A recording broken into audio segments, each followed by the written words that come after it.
The Ontario Federation of Anglers and Hunters proudly presents Angler and Hunter Television.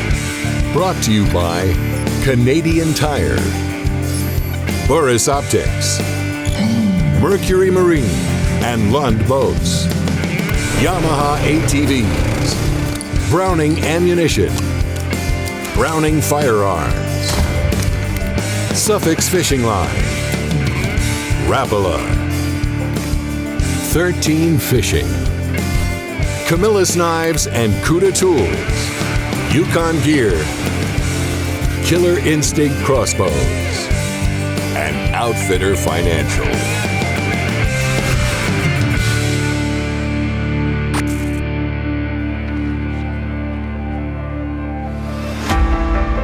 It's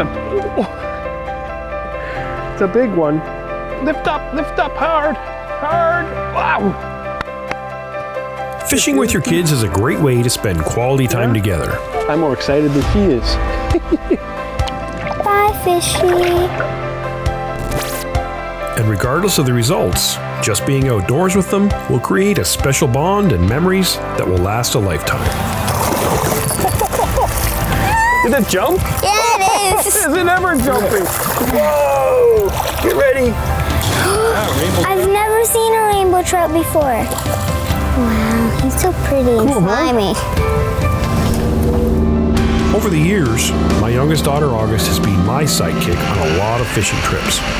From fly-ins to fishing tournaments, she's had a chance to experience some amazing fishing adventures. Oh my, look at that, August. It's gonna be one of our bigger fish today, I bet you. Good one, put him in the box.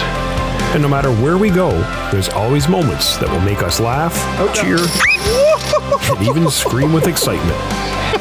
And I know these will be memories we both cherish for a lifetime. That is a giant bass, kiddo. How's it feel to catch a fish like that? I'll let it go.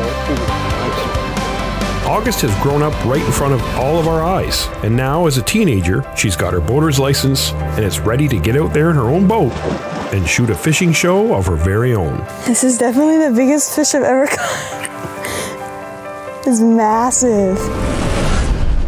Okay, so you've seen this little beauty in a few shows in the past. This is a 12-foot Lund John boat, and it's our personal boat at home here.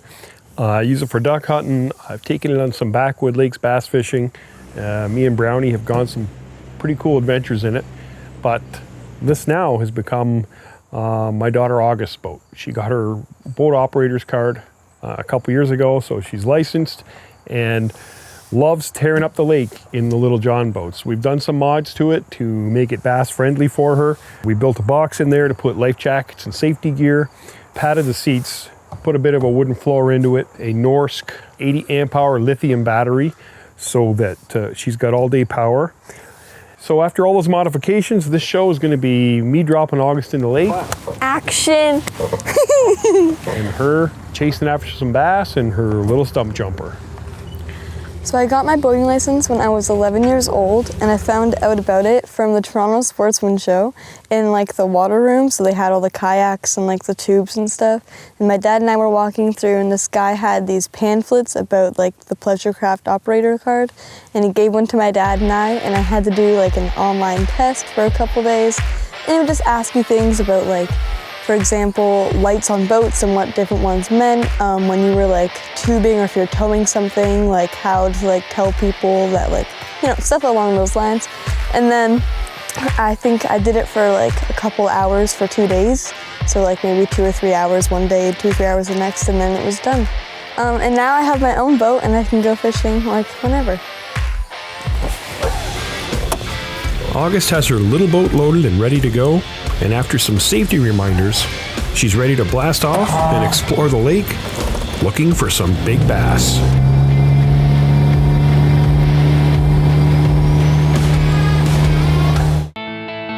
This portion of Angler and Hunter Television is brought to you by Minn Kota and Humminbird.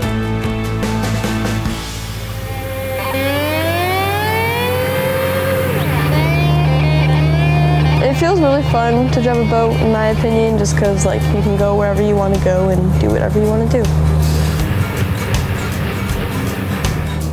I don't get too nervous because a lot of the time I go to a lake that I've been to before, my dad's been to before, so I'll have a sense of where to go. As long as you stay away from shore, you should be okay. When you get into the boat, make sure you put your kill switch on like your life jacket or somewhere on you.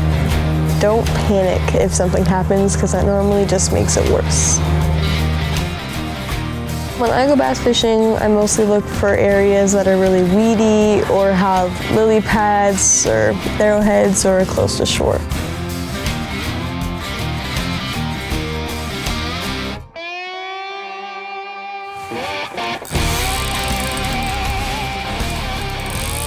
Oh, I see it. I think this one might just have every single lily pad in North America. Oh, we got them all off. That one's not bad.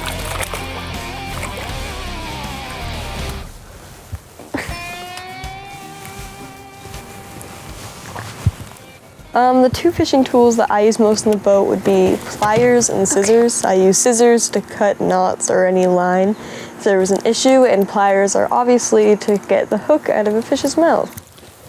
Okay, this one's pretty decent. There's a little belly there. It is really difficult to get a hook out of the mouth without pliers because you obviously don't want to risk hurting yourself. Ow. In my opinion, the easiest lures to use to catch bass would be a wacky worm. You can use them different ways. So one would be just a weedless way where you screw it on and then like block the end of the hook into the worm. And then the other way is when you just horizontally slide the worm onto your hook. Okay, so we have my wacky worm, and there's a thick part just by the center, and you take the hook, you push it all the way through, and then put it just where the like curve starts, and then that's all you gotta do.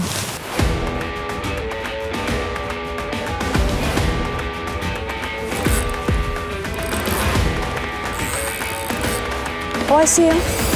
It looks long, but kind of skinny. He's really long.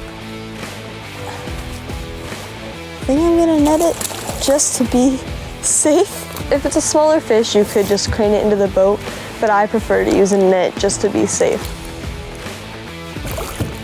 In my opinion, yes, it's very difficult to pull like a fish out of weeds and lily pads. Ugh. That's why a net can come in really handy. Oh, it's a pretty nice one. We're gonna just put that off my cushion. So when I use a net, you can easily just lift them right into the boat and they're not gonna be flopping around all over the floor, and it's a lot easier to just lift them and then get the hook out. Okay, so I was over there casting, and then I saw him jump right there. So then I cast over there and he got my lure, but he's hooked really well. This might take a second of my time, or not.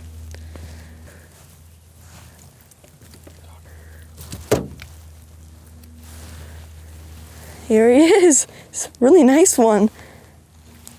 Yeah, right there by that log.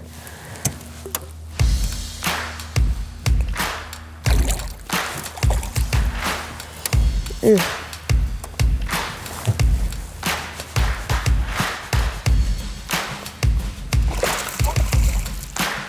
Oh, okay.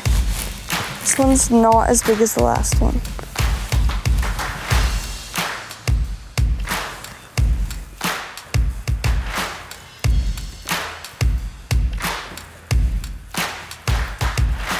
This one's a little small. He was all good. He's quick.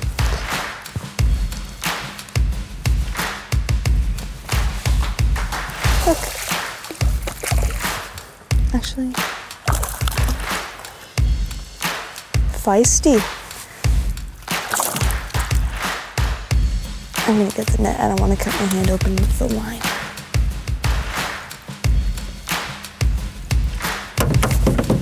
Got it. He spit out a minnow when I tried to get him in here. I got the minnow in the net. I will show you momentarily.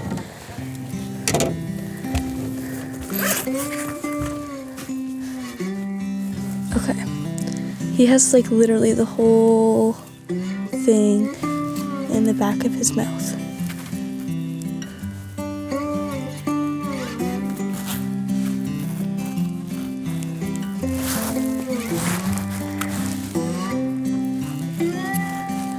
Okay, there he is. So he's a little small, but it's all good. He was really feisty, he didn't want to come in. I have the minnow.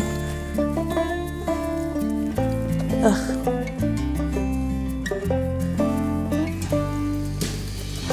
It's kind of like gross. I don't think it's a bass. I don't know. It's kind of like really dead.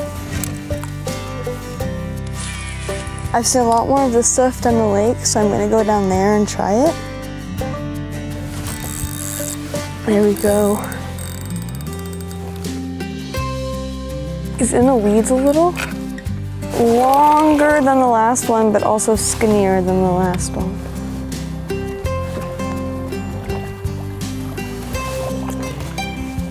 Please don't get off. He's a chubby one. I'm gonna grab my pliers for this one. Whoops. There you go. This one's real fat. There we go. Pretty decent, I guess. It's a little angry. This portion of Angler and Hunter Television is brought to you by Yamaha AHTVs.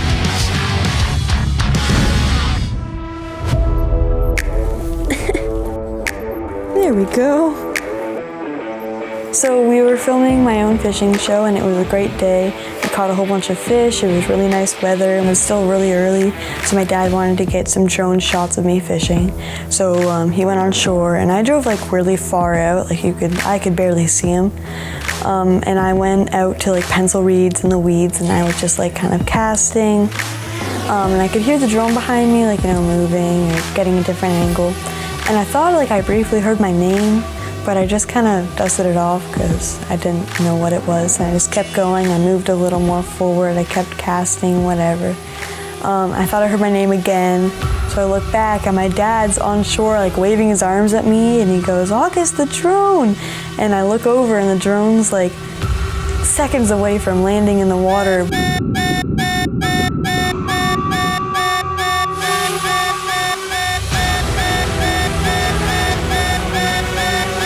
Right on shore and I'm in really shallow water. So I have to like lift the trolling motor up a little bit and get a little bit closer and I'm on the very edge of the boat and I hook it up in the net.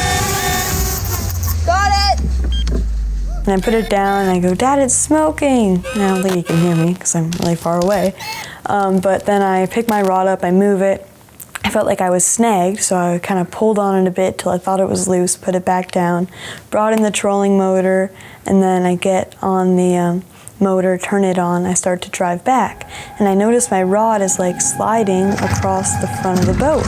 But I ended up driving over my fishing line in the motor and the trolling motor, and it was everywhere. We had to cut it all off. But in the end, it was all a success.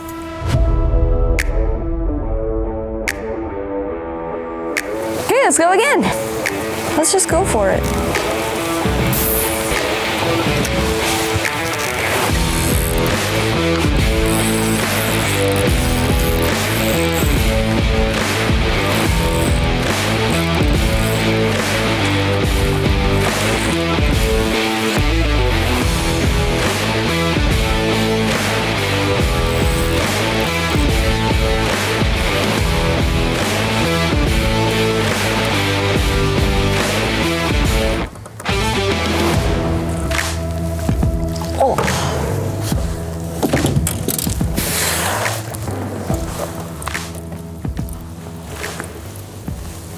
That's a nice one. It was barely hooked.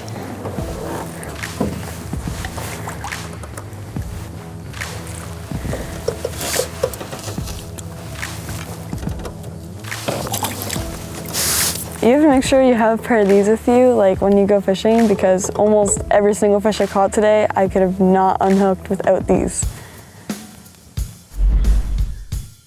The Fishing Edge is brought to you by Minn Kota and Humminbird. To get the edge over the bass, August ran a 9.9 Mercury 4-stroke on a 12-foot Lund John boat. She worked the shorelines using a 12-volt Minn Kota and Duramax trolling motor powered by a Norsk lithium battery.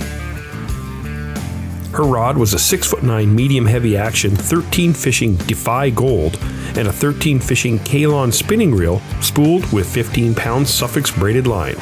She cast a 5-inch Lucky Strike stick bait rigged on a 4/0 VMC drop-dead swim bait hook. And of course, a Lucky Strike basket net and Cuda pliers made sure all her bass were landed and released with care. There's literally a fish under my lure. It looks pretty decent. It's a nice to put on a show. So it was sunny all day when I was fishing.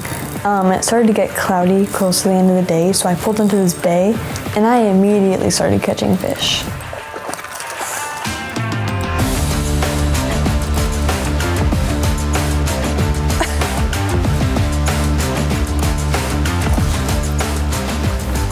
After bringing in my first fish, it was covered in these weeds that were really difficult to get through. And it was really like making it difficult for me to tell the size of the fish just because of how heavy they were.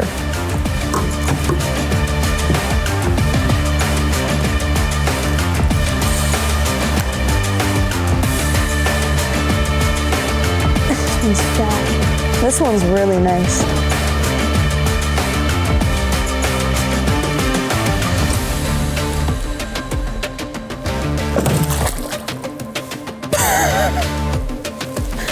It's like looking at me and he jumped at me. Not impressed. The fish I was catching were really aggressive and also bigger than all the ones I'd gotten that day. But they were in these weeds that were so hard to get them out of.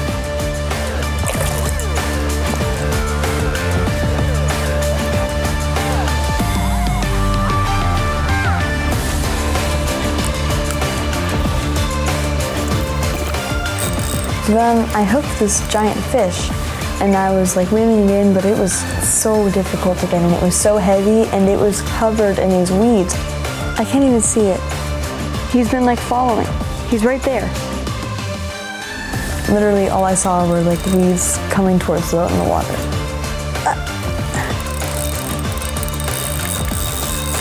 I hooked a really big fish, but I couldn't even see it because of how many of these giant weeds were all over it, literally.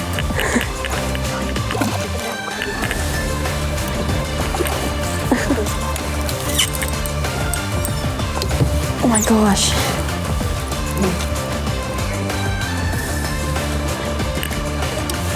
Where is it? Oh my gosh. My golly goodness. This is a little disastrous. So when I finally brought it in, I was so tired and I still couldn't see the fish until I put it in the net. This thing's massive. Oh my gosh. So when I finally got it in, I had to pull a whole bunch of weeds off my line, off my lure. I think it was like 5 pounds, and I've never caught a 5-pound bass, ever. This is definitely the biggest fish I've ever caught. It's massive. That's crazy. And he brought in so many weeds, I didn't even see it until I got to right there. He's a big one. But I thought it was really cool that, fishing on my own, I was caught my own personal record for a largemouth bass. The most calm release yet. So I've caught a couple today, a few good ones, but they didn't start getting good or aggressive until it got cloudy out. But that, it's the biggest fish I've ever seen. That was crazy. This is definitely the biggest fish I've ever caught. It's massive. It's still pretty calm out, so I might come back in the evening and try for some smallmouth. So it was really cool that fishing on my own, I caught my biggest bass that I've ever caught. And I realized a new spot that maybe I'll start going to more often. Closed captioning of Angler and Hunter Television is brought to you in part by Ontario Out of Doors Magazine. Angler and Hunter Television has been brought to you by Canadian Tire, Mercury Marine, and Lund Boats.